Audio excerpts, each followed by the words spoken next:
नमस्कार दोस्तों, कैसे हैं आप? आशा करता हूँ बहुत अच्छे हैं और अपना अपने परिवार का बहुत अच्छे से ध्यान रख रहे हैं। आगे बढ़ने से पहले दोस्तों, अगर आपने मेरा चैनल अब तक सब्सक्राइब नहीं किया है, तो क्या किया है दोस्तों? जाइए ना, इसी वक्त में चैनल सब्सक्राइब कीजिए ना, पैसा थोड़ी लगता है इस काम का। तो दोस्तों, आज के इस वीडियो में मैं आपके साथ अपना एक्सपीरियंस शेयर करूंगा कि कैसे मैंने इंडिया में इनकम टैक्स फाइल किया, अपने डिटेल्स अपडेट करवाए दूसरे कंट्री की सिटीजनशिप लेने के बाद, और कैसे कैसे ट्रबल्स हुए और कैसे मैंने उनको ओवरकम किया। वीडियो को अंत तक जरूर देखिएगा दोस्तों। तो दोस्तों, एनआरआईज ओसीआईज जो कि इंडिया में नहीं रहते हैं, उनको इंडिया में टैक्स रिटर्न फाइल करने की जरूरत नहीं होती है, ठीक है।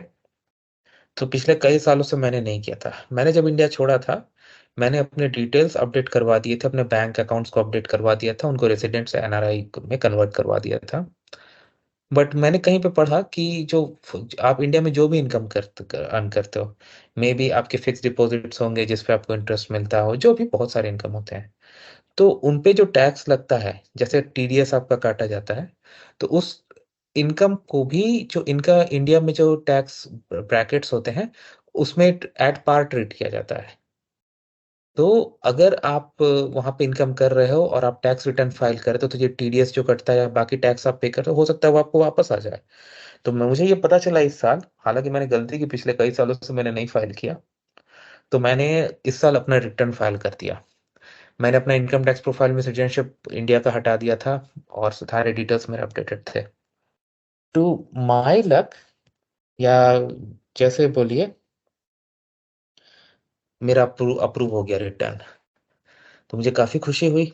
मैं वेट कर रहा था रिटर्न आने का मेरे अकाउंट में, लेकिन इंस्टीड ऑफ दैट मुझे एक ईमेल आया कि मेरा रिटर्न को होल्ड पे रखा गया। क्यों भाई? क्योंकि मेरा आधार पैन से लिंक नहीं है। अब मुझे शौक लगा, भाई मुझे आधार मिल ही नहीं सकता क्योंकि मैं आधार के लिए एलिजिबल ही नहीं हूँ। ना तो मैं इंडिया में रहता हूँ, ना मैं इंडियन सिटीजन हूँ, मुझे क्यों देंगे आधार? और एनआरआईज को, ओसीआईज को, और जो फॉरेनर्स हैं उनको पैन को आधार से लिंक करने की जरूरत नहीं है। तो मुझे लगा कुछ घपला है, क्योंकि मैंने तो अपना इनकम टैक्स प्रोफाइल अपडेटेड रखा था। तो मैंने ग्रीवांस रेज कर दिया इनकम टैक्स पोर्टल की साइट से, अपने अकाउंट पर लॉग इन करके। मुझे रिप्लाई आया कि सिर्फ इनकम टैक्स प्रोफाइल में ये करना काफी नहीं है, पैन कार्ड डेटाबेस में भी ये करना पड़ता है, और ये काम ऑनलाइन नहीं हो सकता। ये जो आपका ज्यूरिडिक्शनल असेसिंग ऑफिस है, या ऑफिसर कह लीजिए, वो लोग करेंगे। मुझे ये भी उन्होंने बताया कि इसका डिटेल्स कैसे निकालना है, कि आपके लिए कौन है। तो मैं गया उनकी साइट पे, डिटेल्स निकाली। अब यहाँ से मेरा नाइटमेयर शुरू होता है। मैंने अपने डॉक्यूमेंट्स उनको भेजे, अपना पैन कार्ड भेजा, अपना पासपोर्ट, ओसीआई, ये सब कुछ भेजा कि भाई कर दो डिटेल्स अपडेट। मैंने बहुत फॉलोअप किया, बहुत ईमेल, बहुत कुछ किया, इवन ग्रीवांस तक रेस किया, एसेसिंग ऑफिस को सेलेक्ट करके, डॉक्यूमेंट्स अटैच करके, बट मेरा नहीं हो रहा था काम कहीं से। मैंने अपने दोस्तों से बात की, दोस्तों ने बोला कि भाई आप ऐसा नहीं होगा, किसी को ऑफिस भेजो वहां पे, तब शायद काम होगा। लेकिन मुझे लगा ये तो गलत बात है ना भाई। मैं उस पर्टिकुलर ऑफिस का नाम नहीं लूंगा, मैं किसी ऑफिस को नाम बीच में नहीं लाना चाहता।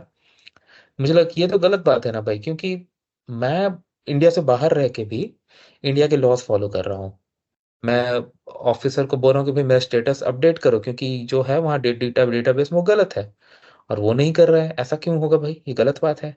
तो मैं सोचा कि नहीं, मैं थोड़ा इसमें फॉलो अप करूंगा।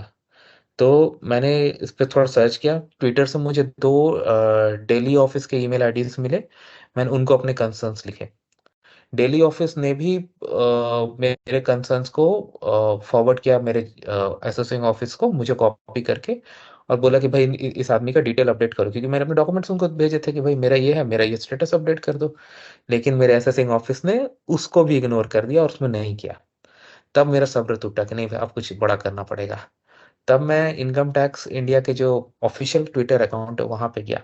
वहां पे जाके मैंने अपनी कंप्लेन की। वहां पे मैंने स्क्रीनशॉट्स तक अटैच किया कि देखिए ये ईमेल्स भेजे गए हैं, डेली ऑफिस से भी ये ईमेल भेजे गए हैं, लेकिन इन्होंने कुछ कर ही नहीं रहे हैं। मैंने, ये क्या हो रहा है? मैं तो लॉ फॉलो कर रहा हूँ। मैंने अपने सारे कंसर्न बहुत क्लियरली लिखे कि अगर हम डेडलाइन मिस करें, टैक्स फाइल करने में एक दिन भी डिले हो जाए, तो हमको पेनल्टी होता है, एडिशनल स्टेप्स होता है। बट ये ऑफिस है, हम उसको रिपीटेड फॉलो अप कर रहे हैं यार, वो एक्नॉलेज तक नहीं कर रहे हैं, कुछ करना तो दूर की बात है। आई थिंक यहाँ से सिचुएशन बदला। मुझे रिप्लाई आई वहां से कि उन्होंने मेरा कंसर्न जो उस रीजन के हायर अथॉरिटीज है उनको बता दिया है, और कुछ दिन बाद मुझे ईमेल आ गई कि आपका अपडेट हो चुका है। तो मैं सबसे पहले इंडियन गवर्नमेंट का बहुत ही इसमें शुक्रगुजार हूँ। तो ये होने के बाद मैंने एक और ग्रीवेंस रेज किया। ये ग्रीवेंस नहीं था, एक तरह का जनरल इंक्वायरी या कह लीजिए, जिसमें कि मैंने लिखा कि भाई अब जब मेरा स्टेटस अपडेट हो गया है, मुझे पैन आधार लिंक नहीं करना है, तो आप प्लीज जो मेरा टैक्स रिटर्न को होल्ड पे रखे थे उसको रिलीज कर दो। और आज मेरा वो भी हो गया, मेरे अकाउंट में पैसे आ गए। सुबह से वो उठा रहे, वाह पैसे आए हुए हैं, कोई भी खुश हो जाएगा, मैं भी खुश हो गया। तो ये मेरा एक्सपीरियंस था दोस्तों। तो मैं आपको सलाह ये दूंगा, अगर आप इंडिया छोड़ रहे हो या छोड़ चुके हो, और इंडिया में थोड़ी सी भी इनकम आप कमाते हो, थोड़ा सा भी टैक्स डिडक्ट होता है भाई, 100 रुपीज ही क्यों ना डिडक्ट हो, मैं बोलूंगा भाई फाइल करो टैक्सेस। क्योंकि आप उससे क्या होता है कि ना, एक तरह से आप कंट्री से एक रिलेशन भी बनाते हो कि आप वहां टैक्स पे करो, टैक्स रिटर्न आप फाइल करो। मैं तो अब तो करते रहूंगा हर साल। अभी तो मैं पता कर रहा हूँ, अब कुछ सीए से बात करूंगा, पिछले साल जो मैंने मिस कर दिया उसका कर सकता हूँ कि नहीं, वो पता करूंगा मैं। तो वो आप करते रहो, ठीक है, उससे आपको फायदा होगा। इसके अलावे इसके अलावे अ, अपने डिटेल्स अपडेट करवा लो। जैसे मैंने बैंक वगैरह अपडेट करा लिया, ठीक है, इनकम टैक्स प्रोफाइल अपडेट करा लिया, ठीक है, लेकिन अपना पैन डेटा बेस में भी करवा लो। अभी क्योंकि आप अर्जेंट नहीं है, तो आपके पास काफी टाइम है फॉलो अप करने का, करवा लो। मैंने करवाया, आप भी करवा लो। यही मैं कहना चाहूंगा। वीडियो देखने धन्यवाद। चैनल को प्लीज सब्सक्राइब करके आगे जाइएगा। Thank you.